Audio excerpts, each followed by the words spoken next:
Shalom, selamat sore Bapak Ibu, keluarga besar GKI Marta Dirja Purwokerto. Senang sekali kita pada sore hari ini boleh berjumpa kembali di dalam Kalam Online. Hari Kamis 11 Januari 2024. Sudahkah hari ini Bapak Ibu Saudara bersyukur berterima kasih kepada Tuhan oleh karena kita memiliki orang tua di tengah dunia ini. Dan pada saat ini kita akan belajar mengenai suatu tema yang menarik, yaitu patuh pada orang tua. Tema ini didasarkan dari Injil Lukas pasal 2 ayat 40 sampai dengan ayat yang ke-52. Dan nanti kita akan bersama-sama merenungkannya bagian demi bagian. Kita akan awali kalam online sore hari ini dengan kita menyanyikan lagu pujian terima kasih untuk cinta.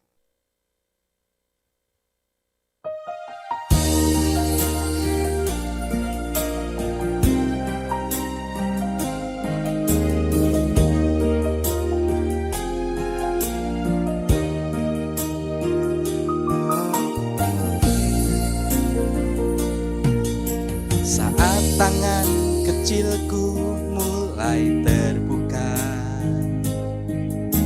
dan mata ini memandang dunia,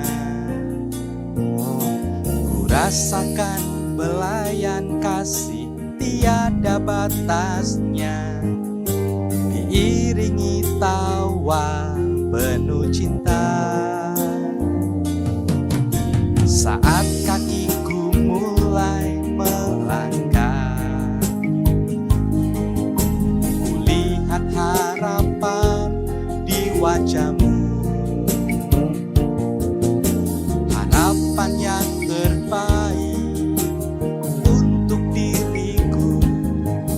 Doamu dinaikkan dan setiap saat namaku disebut. Terima kasih untuk cinta, terima kasih untuk keluarga yang indah. Ku temukan kasih Tuhan dalam papa mama. Setiap hari ku bersyukur pada Tuhan untuk keluarga yang indah. Papa mama, Engkau yang terbaik.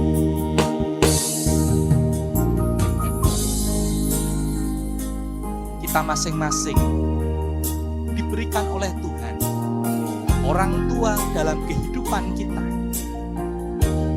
Ibu kita melahirkan kita, orang tua membesarkan kita, sehingga kita bisa bertumbuh dan berkembang dengan baik.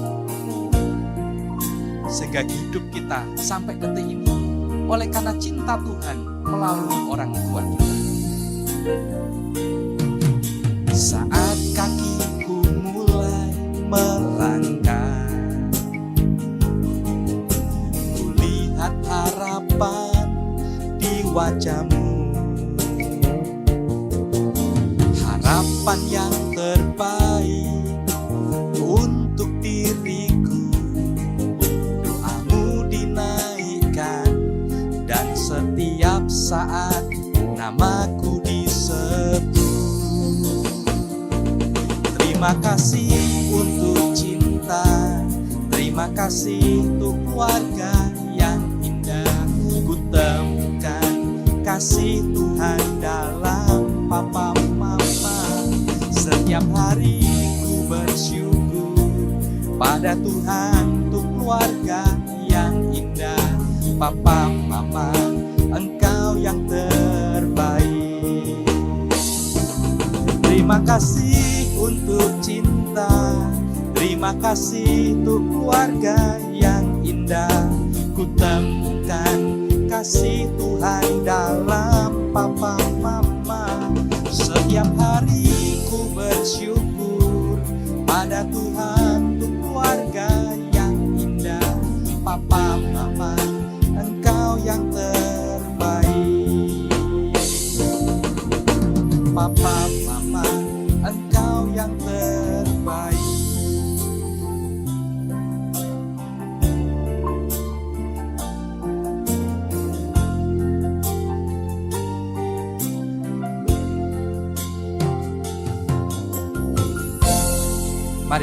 kita bersatu di dalam doa.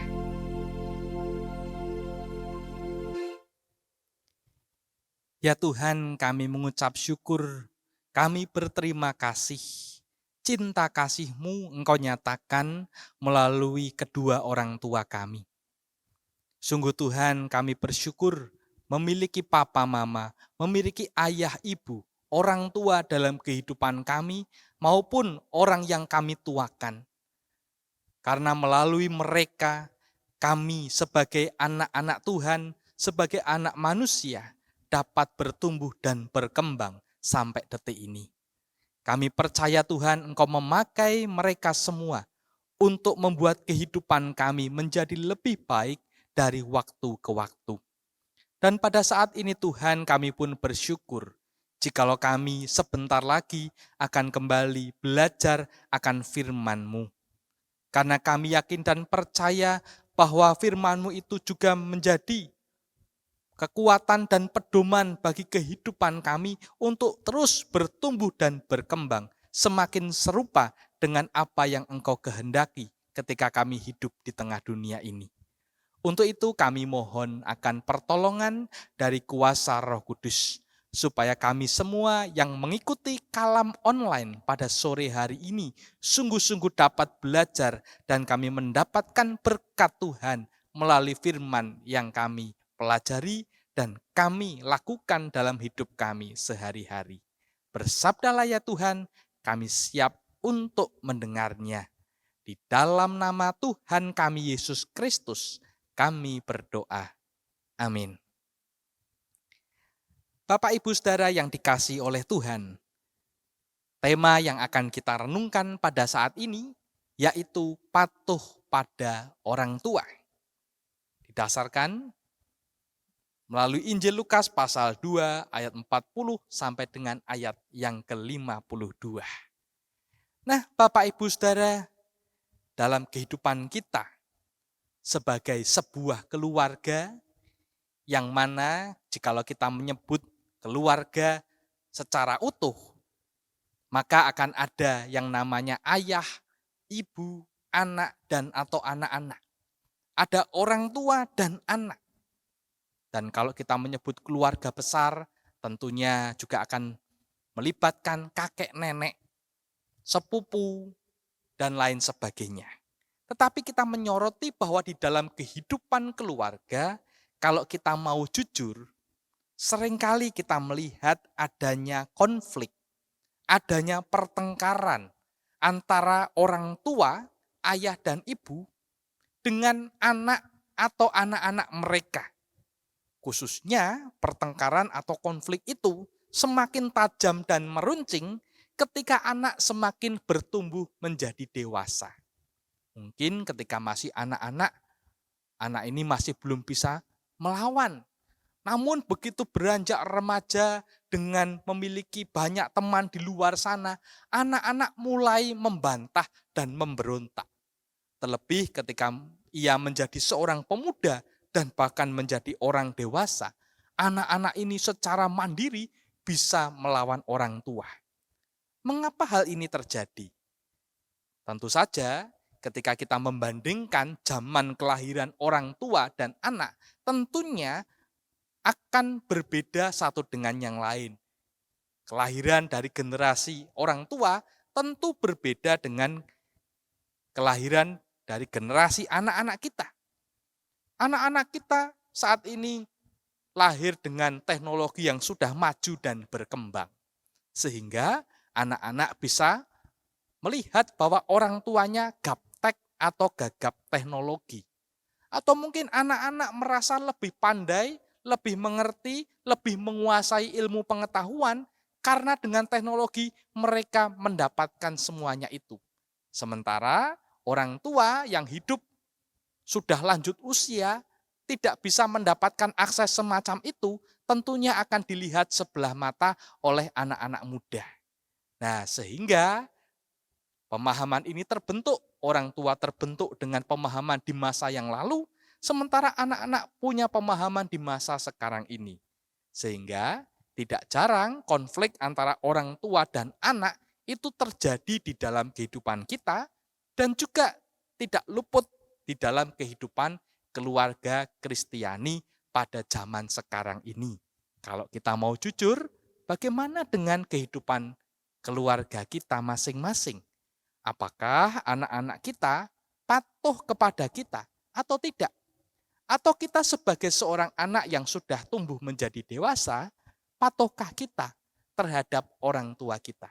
Nah, mari sore hari ini kita akan belajar dari Yesus di dalam kehidupannya bersama dengan ayah dan ibunya, yaitu Maria dan Yusuf. Mari kita akan membahasnya bagian demi bagian. Diceritakan di dalam Lukas ayat 40 sampai dengan 42. Di bagian kita yang awal ini, kita akan membaca demikian. Anak itu bertambah besar dan menjadi kuat, penuh hikmat dan kasih karunia Allah ada padanya. Tiap-tiap tahun, orang tua Yesus pergi ke Yerusalem pada hari raya Paskah. Ketika Yesus berumur 12 tahun, pergilah mereka ke Yerusalem seperti yang lazim pada hari raya itu. Bapak Ibu Saudara, menarik sekali di dalam bacaan kita pada saat ini dijelaskan, dikatakan bahwa anak itu yang menunjuk kepada Yesus bertumbuh besar dan menjadi kuat. Tentunya hal ini adalah hal yang positif. Bagi kita para orang tua ketika memiliki anak atau anak-anak, ketika anak ini bertambah besar dan menjadi kuat, bukankah itu merupakan sebuah kepuasan dan kebanggaan untuk kita bersama? Tadi pagi saya ikut posyandu untuk anak saya, dan ketika ditimbang berat badannya naik, ya tinggi badannya juga bertambah, tentunya saya merasa senang dan bersuka cita. Demikian pula anak itu yaitu Yesus bertambah besar dan menjadi kuat seperti manusia pada umumnya, bertumbuh dan berkembang. Dan menariknya, di dalam pertumbuhan dan perkembangan itu juga disebutkan bahwa anak itu yaitu Yesus penuh hikmat.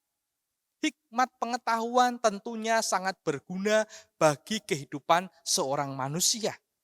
Sehingga nantinya hikmat itu akan mempengaruhi bagaimana cara ia berkata-kata, bagaimana cara ia bertindak. Dan bahkan dijelaskan bahwa kasih karunia Allah juga ada padanya. Dan ini menunjukkan bagaimana Allah sangat mengasihi Yesus ketika ia menjalankan tugas pelayanannya di dalam pertumbuhan dan perkembangannya sebagai seorang anak. Dan dijelaskan bahwa tiap-tiap tahun orang tua Yesus pergi ke Yerusalem pada hari raya Paskah. Tentu saja kita tahu hari raya Paskah ini adalah hari raya Paskah orang Yahudi yang sangat sakral. Mereka diminta untuk merayakannya dan menjadi perayaan yang sangat luar biasa, diikuti lazim oleh orang-orang Yahudi. Karena mereka mengenang kembali melalui Paskah ini, mereka dibebaskan dari perbudakan. Mereka dilepaskan dari belenggu menjadi bangsa yang merdeka. Dan semuanya itu menunjukkan bagaimana bangsa ini dikasihi oleh Allah dan Allah sendirilah yang melepaskan mereka keluar dari tanah Mesir. Sehingga orang tua Yesus sebagai seorang Yahudi, orang Israel juga pergi ke Yerusalem merayakan Paskah. Dan dijelaskan bahwa ketika kedua orang tuanya mengajak Yesus ke Yerusalem, Yesus pada waktu itu berumur 12 tahun. Dan menarik sekali bahwa orang tua yaitu Yusuf dan Maria mengajak Yesus pula. Karena mereka adalah orang tua yang taat kepada tradisi Yahudi. Kita bisa mendapatkan informasi dari bacaan-bacaan sebelumnya, di mana Yesus juga disunat pada hari yang ke-8, dan kemudian juga dibawa untuk pentahiran, dipersembahkan kepada Allah pada usia 40 hari dan lain sebagainya. Dan pada saat ini kita mendapatkan gambaran Yesus berumur 12 tahun dan pergi ke Yerusalem bersama-sama dengan orang tuanya. Lalu bagaimana cerita selanjutnya?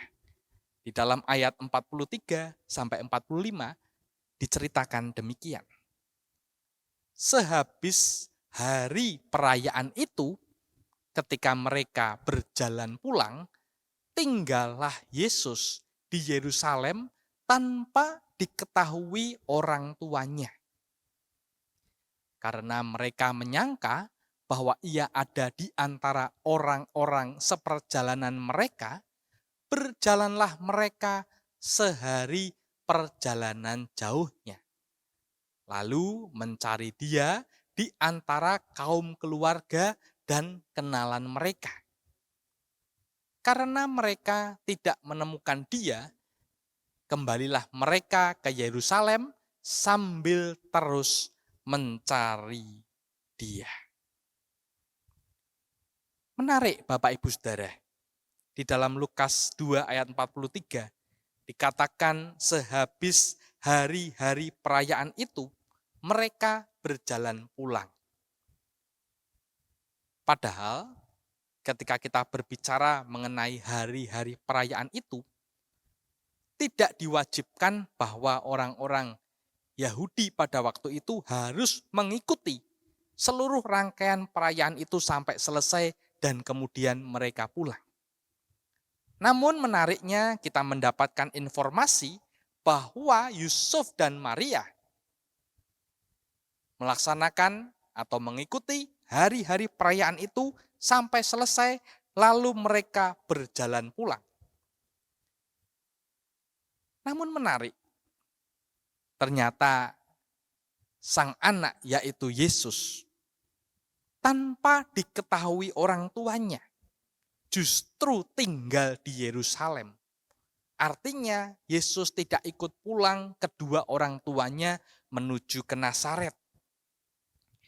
Dan ironisnya, kalau boleh saya bilang demikian, Yusuf dan Maria tidak tahu bahwa Yesus ternyata tinggal di Yerusalem karena mereka menyangka bahwa Yesus tetap ada bersama-sama dengan orang-orang seperjalanan mereka. Perlu kita ketahui ketika mereka berjalan berkelompok, rombongan, biasanya menurut tradisi ada golongan laki-laki sendiri bergerombol sekelompok, lalu ada golongan perempuan sendiri berkelompok.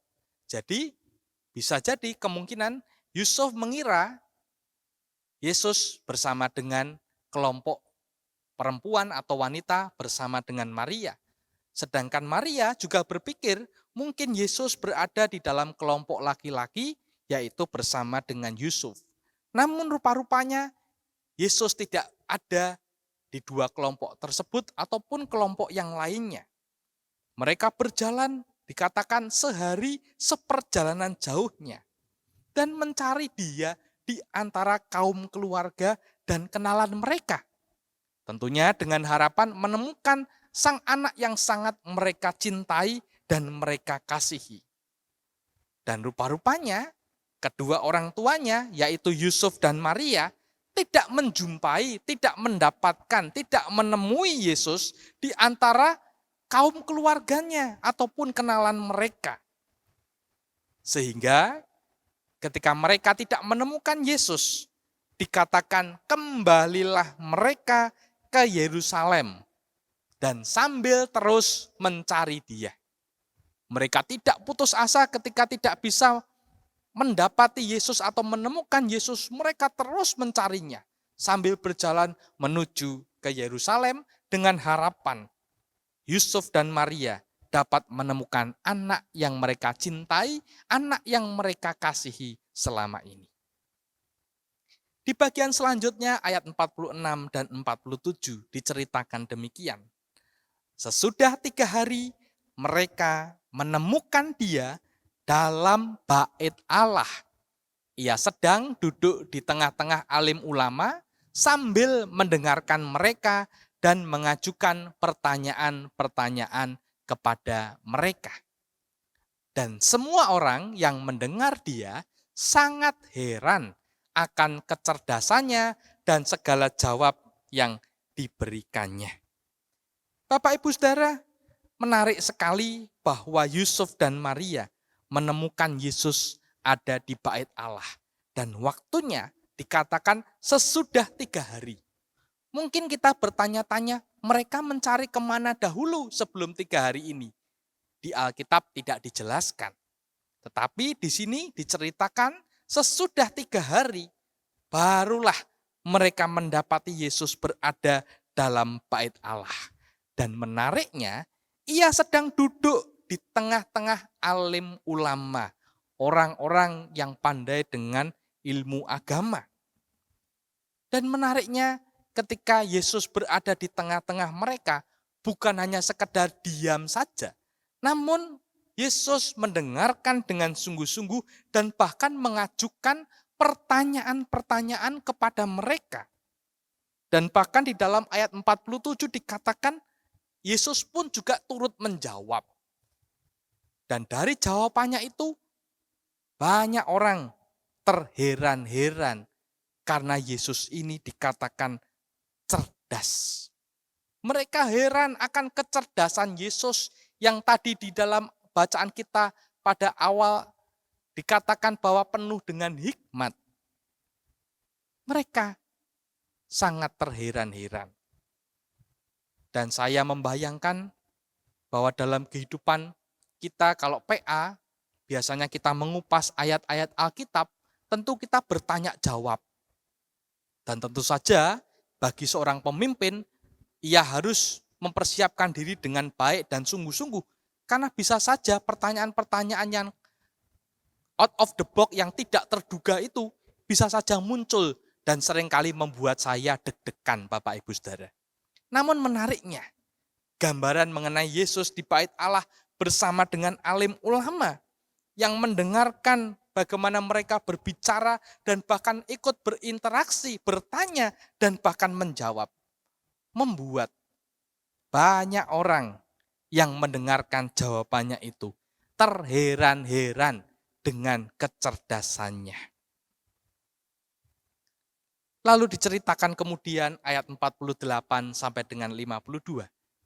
Demikian. Dan ketika orang tuanya melihat dia, tercenganglah mereka. Lalu kata ibunya kepadanya, "Nak, mengapakah engkau berbuat demikian terhadap kami? Bapamu dan aku dengan cemas mencari engkau." Jawabnya kepada mereka, "Mengapa kamu mencari aku? Tidakkah kamu tahu bahwa aku harus berada di dalam rumah Bapakku?" Tetapi mereka tidak mengerti apa yang dikatakannya kepada mereka. Lalu ia pulang bersama-sama mereka ke Nazaret dan ia tetap hidup dalam asuhan mereka. Dan ibunya menyimpan semua perkara itu di dalam hatinya. Dan Yesus makin bertambah besar dan bertambah hikmatnya dan besarnya. Dan makin dikasihi oleh Allah dan manusia.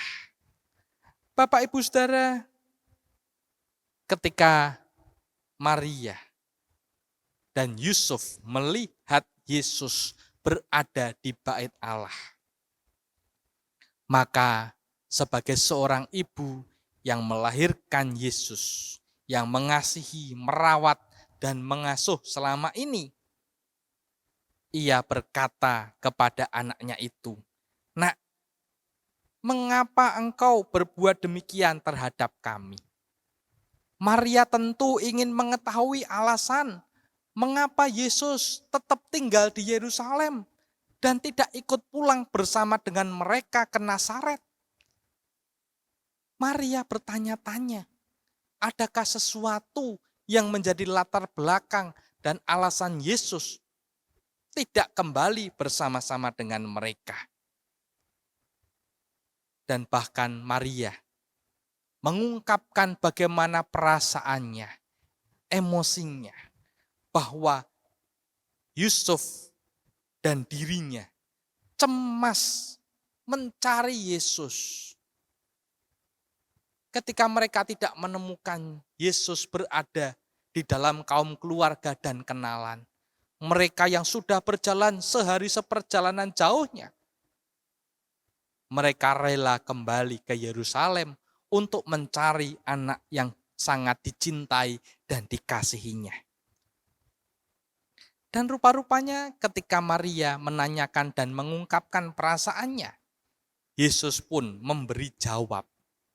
Jawabnya, "Mengapa kamu mencari aku? Tidakkah kamu tahu bahwa aku harus berada di dalam rumah Bapakku?" Yesus justru bertanya balik kepada Maria, "Mengapa kamu mencari aku?" Yesus yang adalah manusia sejati dan Allah yang sejati, yang sudah bertumbuh dan berkembang menjadi besar dan kuat, penuh hikmat dan kasih karunia Allah ada padanya, bertanya kepada Maria, "Mengapa engkau mencari aku? Dan bukankah seharusnya aku memang berada di tempat ini?" Anak usia 12 tahun mulai belajar untuk menjalankan hukum Taurat, walaupun belum berjalan secara penuh. Namun di usia 13 tahun, anak-anak orang Yahudi harus sudah bisa menjalankan hukum Taurat secara penuh. Dan di sini Yesus mempersiapkan diri untuk dapat melakukan apa yang seharusnya ia lakukan. Dan saat ini aku harus berada di dalam rumah Bapakku. Karena disinilah tempat aku berada. Bukan di kerajaan dengan berbagai macam pengawal yang ada yang kuat-kuat, tetapi di dalam rumah Bapakku, di dalam bait Allah. Namun dijelaskan di dalam bacaan kita, ternyata Yusuf dan Maria tidak mengerti apa yang dikatakannya kepada mereka. Namun demikian, Yesus yang bertumbuh dan menjadi kuat, penuh hikmat, cerdas, dan dikasih Allah itu, yang seharusnya melebihi kuasanya terhadap manusia yang lain, bahkan orang tuanya, bisa saja menolak untuk ikut pulang Yusuf dan Maria ke Nazaret. Karena ia adalah anak Allah, ia kuat, ia sanggup untuk berdiri sendiri. Namun menariknya, di ayat 51 dikatakan, ia pulang bersama-sama mereka ke Nazaret. Dan kemudian dijelaskan, ia tetap hidup dalam asuhan mereka. Setelah pulang ke Nazaret, Yesus tetap diasuh oleh orang tuanya, yaitu Yusuf dan Maria. Dan dari semuanya itu diceritakan bahwa ibunya, yaitu Maria, menyimpan semua perkara itu di dalam hatinya. Puji Tuhan. Dan kita pun mendapatkan keterangan di ayat 52 bahwa Yesus makin bertambah besar dan bertambah hikmatnya dan besarnya. Dan bahkan Yesus, anak manusia itu, makin dikasihi oleh Allah dan manusia.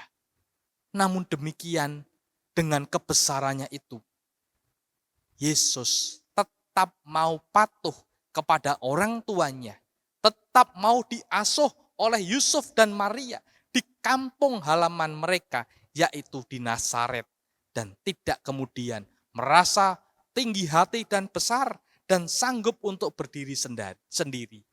Yesus mau patuh kepada orang tuanya. Lalu bagaimana dengan kita, Bapak Ibu Saudara? Kita yang saat ini masih memiliki orang tua, walaupun kita sudah dewasa, sudah usia 40, bahkan mungkin sudah usia 50 dan orang tua kita sudah lanjut usia umurnya 70 atau 80. Bagaimana sikap kita terhadap mereka yang sudah lanjut, yang sudah lemah tubuh, dan mungkin mereka sakit-sakitan saat ini? Apakah kita tetap mengasihi mereka dan mau patuh kepada mereka? Bagi kita anak-anak generasi now, zaman sekarang ini, yang merasa hebat dengan berbagai perkembangan teknologi yang dikuasai, bagaimana dengan sikap hidup kita terhadap orang tua kita? Apakah kita seringkali merendahkan mereka dan menganggap kita lebih pintar, lebih cerdas daripada mereka? Sehingga dengan mudahnya ketika mereka mendidik kita, mengasuh kita, kita menolak didikan dan asuhan mereka dalam hidup kita. Kita lebih memilih percaya kepada teman kita, atau bahkan kita lebih percaya dengan teknologi yang kita miliki dan teman-teman kita yang berada di dunia maya. Bapak, Ibu, Saudara, patuh kepada orang tua seharusnya kita kerjakan di tengah dunia ini. Yesus sudah memberikan contohnya untuk kita. Dan perlu kita tahu dan kita rasakan dan kita pahami sungguh-sungguh bahwa orang tua kita, mereka berjuang untuk kita selama ini. Ibu kita berjuang melahirkan kita, bertaruh nyawa supaya kita lahir di tengah dunia ini dengan sehat.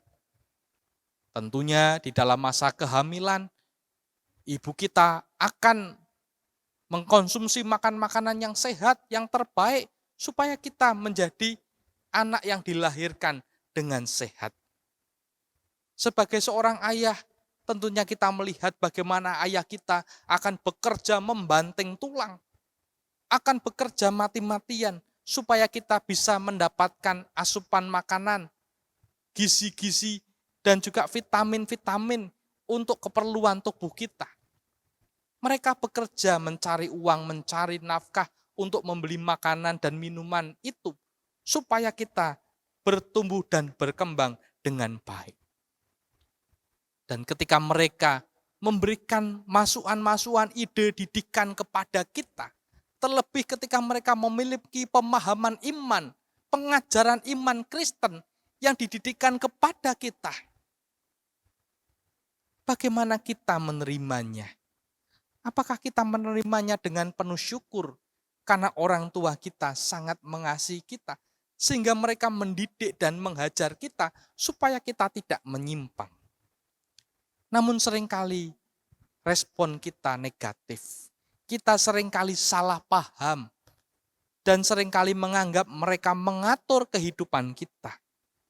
Padahal yang mereka inginkan adalah bagaimana kita bertumbuh dengan baik, hidup kita bahagia, hidup kita penuh sukacita, dan terlebih penting, hidup kita seturut dengan kehendak Tuhan.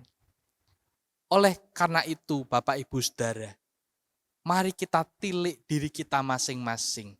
Ketika kita menjadi seorang anak atau anak-anak di tengah dunia ini, maukah kita meneladani Yesus Kristus yang walaupun dengan kuasanya yang besar, mau tetap patuh, tetap taat kepada orang tuanya.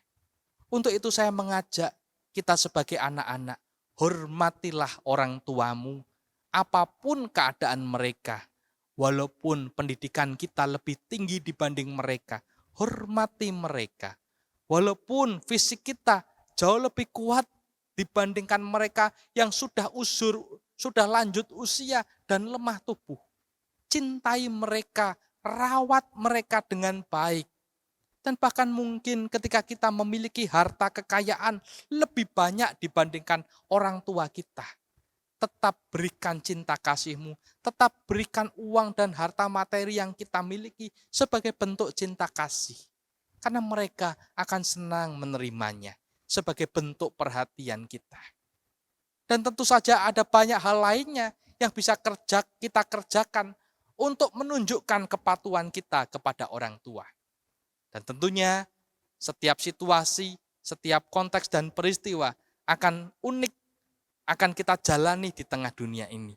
Untuk itu, mari kita bergumul bahwa dalam kehidupan kita bersama sebagai seorang anak, aku mau Tuhan patuh kepada orang tuaku, sebagaimana aku patuh kepadamu ya Tuhan. Untuk itu pada saat ini, mari kita bersama berdoa, minta pertolongan Roh Kudus, supaya kita dimampukan untuk melakukannya. Mari kita bersama berdoa. Tuhan, kami bersyukur, kami boleh belajar untuk menjadi anak-anak yang baik, patuh kepada orang tua kami. Kami mau Tuhan terus memperbarui kehidupan kami, khususnya di tahun yang baru ini.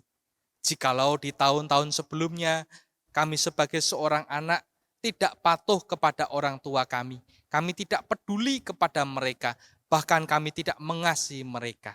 Saat ini ya Tuhan, melalui pertolongan kuasa Roh Kudus, kami yakin dan percaya Engkau menyentuh hati dan pikiran kami masing-masing, supaya kami dapat melakukan dan mengerjakannya secara nyata dalam kehidupan kami. Kami mau mengingat bagaimana orang tua kami berjuang untuk kami. Ibu kami yang berjuang melahirkan kami dengan bertaruh nyawa. Ayah kami yang bekerja membanting tulang, berkeringat. Mereka harus lelah dan capek untuk mendapatkan uang sehingga dapat menghidupi keluarga kami. Kami mau Tuhan melihat bagaimana pengorbanan mereka di tengah dunia ini. Untuk itu mampukan kami melakukan bagian kami sebagai anak-anak-Mu ya Tuhan. Kami mau menjadi anak-anak yang patuh kepada orang tua dan mengasihi mereka di tengah dunia ini. Oleh karena itu pada saat ini kami berdoa untuk mereka ya Tuhan. Berkatilah orang tua kami dengan berbagai pergumulan yang mereka alami saat ini. Mungkin orang tua kami sudah lanjut usia dan usur umurnya.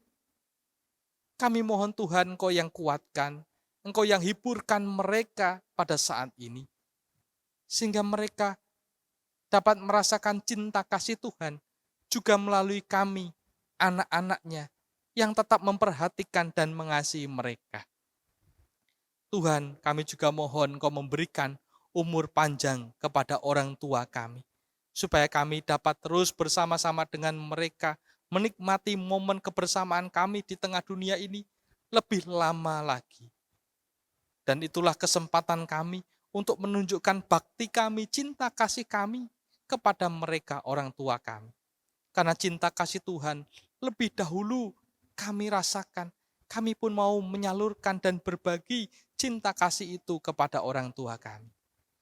Kami percaya ya Tuhan, kami sebagai sebuah keluarga, Engkau berkati, Engkau sertai, sehingga kebahagiaan di antara kami semua, semuanya itu berasal daripada-Mu. Dan pada saat ini kami berdoa untuk kami semua yang mengikuti kalam online pada sore hari ini, diberkati oleh Tuhan, sehingga kami semua diubahkan oleh Tuhan menjadi pribadi-pribadi yang baru, yang baik, yang mau taat kepada orang tua kami, dan terkhusus taat kepada firman Tuhan, kepada Tuhan di dalam kehidupan ini. Inilah doa kami ya Tuhan, inilah permohonan kami. Kami berdoa di dalam nama Tuhan kami, Yesus Kristus. Amin. Bapak Ibu Saudara, sekian kalam online pada sore hari ini. Sampai berjumpa kembali di dalam kalam online selanjutnya. Tuhan memberkati kita semua. Amin.